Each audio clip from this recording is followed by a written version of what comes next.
On your most productive day, how do you start your mornings? How do you start off the day? What I've learned, you mentioned something that kind of stood out to me, is being busy. And busy can be good. However, I'm also a big believer in that busy can also be the enemy of productive. So being busy and being productive are two different things. Right. And that does not mean, because I know that I always represent that the best. So Right. Oftentimes I'm busy for the sake of being busy, and sometimes I'm busy being productive. And then there's the really great days where I'm super productive and effective, and I'm not even that busy. I love those are the days that I love. Those are the best. I'm at my best, generalized. I'm at my best when I'm not so busy. I'm a storyteller. I like thinking, meditating on things. My spatial visualization is one of my strengths, meaning I can see things outside the box, a little dyslexia or whatever it is. I see things differently. Right. So when I'm in the shower, left to my thoughts, driving in the car without the radio on, being able to have a great conversation with someone like you that helps sharpens me. Right. That's when I'm at my best. And when I'm super busy and regimented, it doesn't always leave that organic time for those things to happen. Right. So to answer your question, what does my typical day look like? That. I do believe in structure, because I also believe that most people wait till they feel good to do something that's productive. And so they're waiting for their mood to change. And yet discipline is what will keep you in productive activities when the feeling isn't there. And then when you're productive, it actually makes you feel good. Exactly. Yeah, so you literally can do things that you don't necessarily want to do, and it'll turn it into something that you're enjoying doing because you just took the action. Gotcha. So my typical day is, I'm not a super early riser. You know, I like my sleep, so my alarm clock goes off around 6:30. Okay. You know, I'm still early for most people. Yeah. It doesn't mean I pop out of bed on every day. My alarm clock goes off. My wife is super good to me, so as I kind of lay there in bed, you know, wiping the tired out of my eyes, she'll run and make me a cup of coffee and like bring it to my bed, and I'll nurse that cup of coffee as I'm watching a show. I get in the shower right after that, and one of the productive things that I do is, I'm a believer in routine. So I do shower in the same shower, I do it the same way, just repetition. I pray in the shower, God, but number two, when I'm having that conversation, I'm speaking to myself as well. I'm reminding my own wiring, my own mortal, you know, avatar body, that these are the things that are awesome in my life. And I'm a big believer in gratitudes. When you're living in gratitudes, you become even more powerful than you were. Love it. So, and I get to the office, I get out the door, I always kiss my wife, my kids goodbye. There's a rule in my house, you don't say goodbye without saying I love you, getting a kiss, acknowledging each other. You never know when it's going to be the last day. And I've got 4 kids, and it's that rule stands for all of them, including my wife. I mean, it's just something we've developed. I get to the office anywhere from 8 to 8:30 is usually when I get to the office. Sometimes I've already checked emails and had conversations at the home. But just as a rule, I definitely like to front load my week. So I like to front load my day and front load my week and front load my month. So when I'm looking at Mondays is going to be by far my busiest days, because I'm going to get the activities that I know require the most amount of discipline. I'm going to front load them on Monday, because that for me is when I have the most enthusiasm and energy to get those things done, and preferably even as early as I can on Monday. So Monday mornings are spent with conference calls, reaching out to the people that are in my world, talking about the goals for the week, talking about what it is that we accomplished, what the gaps are, setting the tone for the week. Every morning we have a team huddle. And we get together at 8:30 in the morning on the dot when the staff gets here. There was something that you were saying that really, I think, a lot of people should know, and it really, I want to reiterate because of how powerful that is. And one is prayer. I mean, that's how I start my day. You know, we start our days in the office with prayer. But the thing about it is about that spoken word. I really love how you say it out loud. You pray out loud. And not only are you praying with your spirit, but you're praying with your tongue. You're not only praying with your tongue and saying it, but you're also hearing it. So you're also feeling it. So I believe in and I was getting chills when you were saying it. I was like, yeah, I love that. Because you're speaking it into action. You know, you're making it happen. I mean, there's so many things that I said before that came to life, and I'm like, wow, I love this. And you know, I give God praise God. This is, you know, I prayed for it, I spoke it in action, and here it is now. So I really, really love that. A highly productive person like yourself. likes routine. Yeah. I love that. I don't know if you heard, but that's why Steve Jobs, Bill Gates, and so many of these multi-billionaires always wear the same clothes. If it was up to me, I'd wear a black polo every single day. Because the less they have to decide about minor things, the more power they have to decide about big things. Yeah, I like that. Well, there's I call it the time share. There's how much time I have to put in, but there's also something I've realized, the mind share. How much? So you ask, hey, how busy are you? Mm-hmm. And sometimes I would say, you know what? There's days or weeks that I would absolutely work less than 40 hours. However, the amount of thought and mind share that I'm putting into something is overwhelming. Yep. So in those times, I can't afford. I can't afford, with 4 kids and a wife that are priority and all that, I can't afford to have my mind drifting. What keeps me up at night? What's burdening me? So yeah, absolutely. There's how much time I put into something, but there's also how much energy it takes from me as well. Right. So yeah, I do like repetition. I do like systems because, as you can tell, I mean, I'm a pretty rapid guy. I'm high energy. Right. I describe myself as like this race car that wants to go fast, and systems and repetition become that racetrack. They're clearly defined lines that I know that when I follow those lines, I know I can go as fast as I want because I know what to expect. What other businesses do you own? Currently? Yes.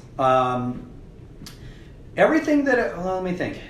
I think everything that I own right now is real estate related. Mm-hmm. A few years ago, I had made a conscious choice with how much mind share I was putting into things and understanding that my strengths were becoming a brand. Mm-hmm. It was becoming an identity, and that I was at my best when I was building around that. So everything that I have that I'm consciously thinking of right now is real estate related in some way, because that's my world that I'm operating in. Mm-hmm. And so I have real estate franchises, Keller Williams franchises that I'm in a part of ownership groups in, escrow companies, production, teams. I'm still in the business of creating, a business that then helps people sell homes. Gotcha. I may not be the one showing up on a listing appointment. Right. However, there's a business to be had there. Right. So those businesses that I own right now are focused in the real estate space. How do you know when it's a sound investment? How do you know that's something that's going to be worth your time, efforts, energy, money? How do you know? Yeah.